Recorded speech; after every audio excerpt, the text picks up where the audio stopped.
Hello, I'm Sue Hillis, a board member of Women in Politics. Women in Politics has launched the 2020 Ask Her campaign as part of an effort to encourage women to consider running for office in an upcoming election at any level of government. This campaign's primary goal is to support all women who would like to become involved with politics by sharing the experiences, perspectives, and advice of other women who have already entered this arena.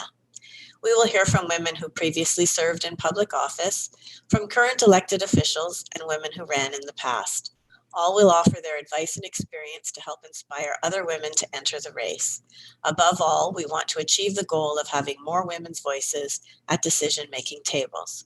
Today, we're happy to welcome Karen Vecchio, MP for Elgin-Middlesex-London. Welcome, Karen. Thanks so much for having me today, Sue.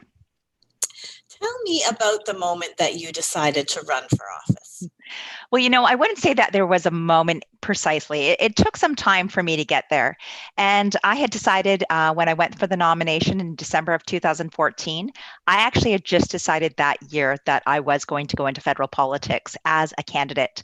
Up to that time, I had always been working in politics, whether it was working on provincial or federal campaigns or working locally with some of our mayor candidates and councillors, things of that sort. But for myself personally, I always had seen myself as a behind the scenes person, running campaigns for others, doing fundraising, all of those things. And I myself had not decided until I went for that nomination in December. And I would have to say it was probably around August of 2014, I solidly made that decision. So what questions did you need to answer for yourself to make that decision? There was lots of questions, and I'm sure like any woman that you've already interviewed, we talk a lot about how many times it takes a woman to be asked before she moves forward. And I think that magic number is around 11.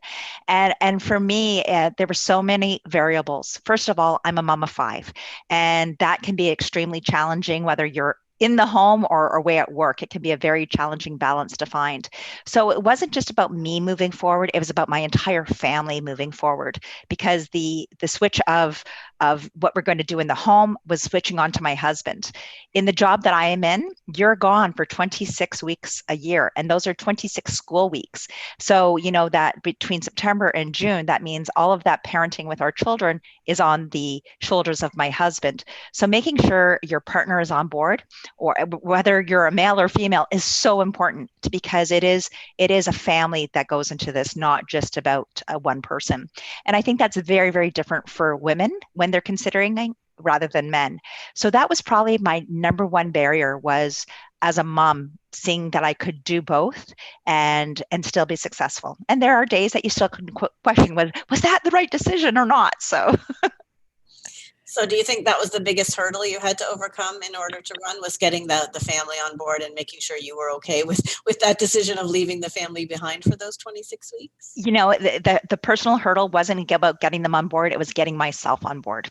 It was that confidence that I needed myself. My father, my mother, my siblings, everybody was on board, and my husband is my biggest cheerleader, and my children are huge cheerleaders as well. So it was knowing that I could do both, because you want to be able to be the caregiver, and you want to be able to take care of your children that you planned on, and yet you're knowing that you're not going to be here. And I think it's very different at federal politics compared to both provincial and municipal, because when I go to bed at night, I'm not even in the same city as the rest of my family. So that gap is huge. And depending on where you are, luckily I'm in Ontario, it's a 6-hour drive to Ottawa. But if I was a member of parliament from Thompson Caribou right now, it takes almost 3 days to get here during COVID-19 for them to sit in Ottawa. So there's lots of variables too that you need to be considered. But just here in Ontario, I know that travel was concerned. I can't imagine what it would be like to be outside of this province and still recognizing that sometimes you don't get home on weekends. So I think those are big challenges. So tell me a bit about your expectations leading up to your campaign. Sounds like you've had some experience with other campaigns before your own, but did your experience line up with your expectations, or how might it have differed? It was really interesting. I had worked for the former member of parliament, Joe Preston, for 11 years. I had worked with him once he became a member in 2004. And until 2015, when he decided not to run, I was working alongside him. So I had the ideas of what my role would be here precisely in the Elgin-Middlesex-London area, but recognizing what I was going to be doing in Ottawa. Although I had gone there several times with him on legislative duties, you're really not taking into consideration the full gamut of what actually happens up there, whether it's debates and votes or committees, whatever it may be. I knew a bit, but probably not enough. I'd say my expectations were pretty bang on for what I did expect. The questions that I was going to receive from most people had nothing to do with my gender, which was really, really important, because I think I had already proven myself to be equivalent. I was already equal. So that gender question did not get taken to me at the doors, which was really important. I'm so glad so many people recognize that, it should not matter if you're a male or female, that doing this job, it's the best person for the job. Great. So tell me, were there any barriers that you faced as a woman in the campaign or otherwise? I know that I hear from many other women who have faced barriers. There are lots of women that when they go to the doors, there will be questions that are asked of them. I know my cousin had ran municipally. She had both ran at the federal level back in 1997 and then ran after that in for municipal council. And she was asked some questions that, were very odd, like asking her if she was married, if she's planning on having children, things like that I just find has really no place in politics, to be honest. These are things that we try to remain separated. You try to keep your family separated from your work, though in this job it's very, very difficult. But I've heard of many challenges like that, barriers where you're not welcome. I know that it was interesting because I did find there is a little bit of a chauvinistic attitude in some different groups and things of that sort, but I encounter those a lot of times with humor. And so, I let them know that I'm coming in and I let them see my elbows coming up, because that's the way I deal with it. That I know it can be a challenge when you're going to speak to a group of 70 and 80-year-old men who whose wife probably had not worked and had been in the home taking care of their children. And so to see this next generation of go get them is a little bit different. But I found that those conversations generally ended up really positive, because I think that a lot of them, they looked at me as their daughter and what they would want to see for the next generation. So I saw as soon as we made that personal connection that I had their support, because they want this for their children as well. So it was really interesting having those conversations and seeing how we had moved through those generations. So then, since being elected and being in office, has there been any additional experiences that have been different, you think, because you're a woman? I would say absolutely. One thing that I find is very common is you talk about misogynistic language and you talk about people not hearing you because you're a woman. And we do see that. You still see a little bit of that in the House of Commons. I'll be honest, with 338 members, nobody's going to be perfect.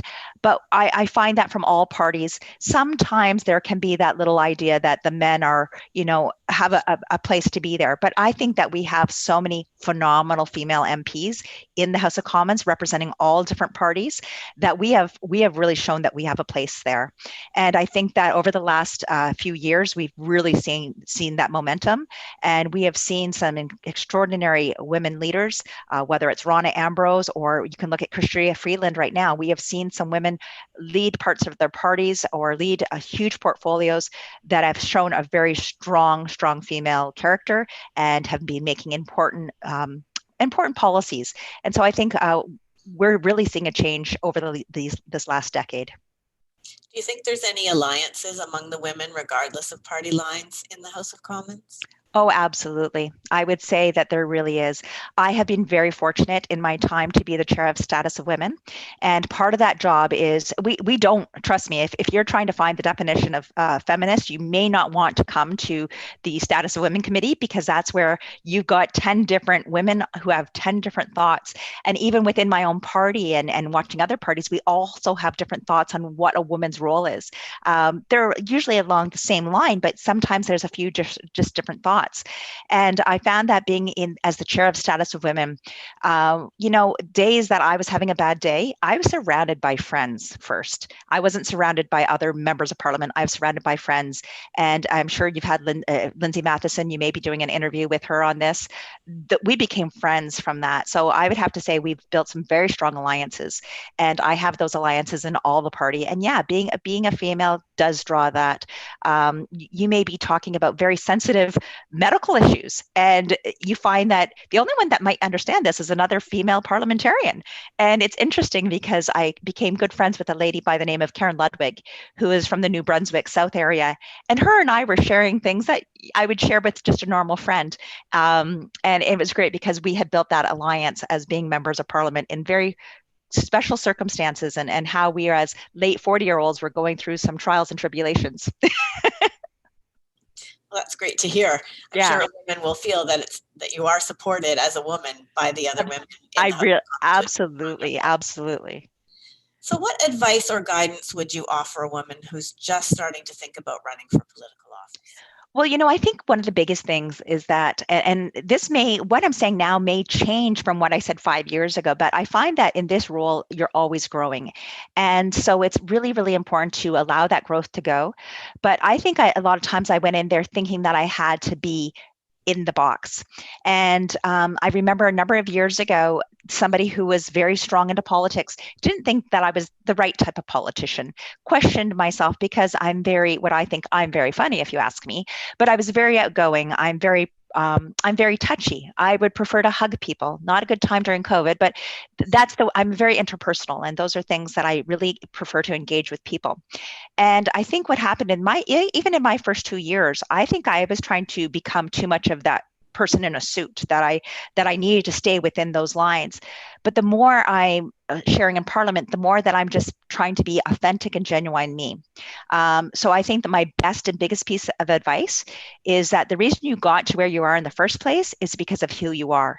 And don't forget that. If you're the person who laughs at the most inappropriate time, be aware of it, but still be genuine to yourself, and try to still always be grounded, and have those friends and family around you that continue to ground you. And I think that's the most important thing, but be genuine and be who you are. Always great advice, especially for the younger women out there, to be yourself, isn't it? Because that's where I think many of us struggle when we're younger, to understand that we are trying to fit all sorts of different molds. So absolutely. So I know you mentioned your husband and your parents and family members, but what are the supports that you received that were most helpful or are most important to you? And how did you go about getting those supports in place?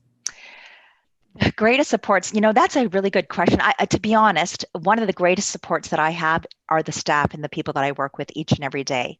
I have 4 people in the St. Thomas office, and then 1 person in the Ottawa office. You need to have the staff. You need to have incredible staff.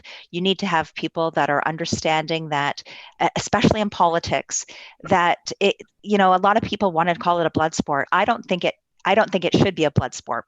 I think it should be all about people and community. And you need to have people who understand where you're coming from and what your desires are to bring leadership to your community. And I'm very fortunate because I work with people that actually know me. Where it's not about spinning political lines. It's about how can we best serve the 116,000 constituents who are here in Elgin-Middlesex-London. So I'd say having my biggest support would come from my constituency office and my Hill office, because they know those difficult decisions that I need to make as a leader, yet they know me deep enough to know what are some of these internal problems that I may be having. Some of the bills that can be very, very difficult to vote on, I can sit down and have those tough conversations with my constituency staff, because we're family. So I think that became one of my biggest supports.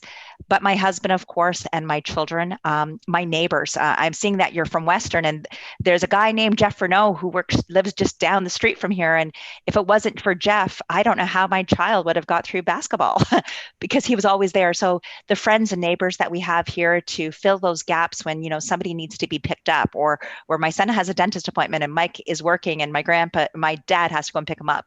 A lot of those things that may just seem like everyday normal things. Well, it's not an everyday normal thing, because I'm actually not here to help with some of those activities. So surrounding yourself with people who recognize that it's sometimes you feel selfish for asking people to do things for you, but you're doing it because you're trying to make your community a better place. So I think sometimes recognizing asking for help is not a bad thing, because at the end of the day, you're trying to do the greater good as well. Great. I think that's good. Oh, wonderful.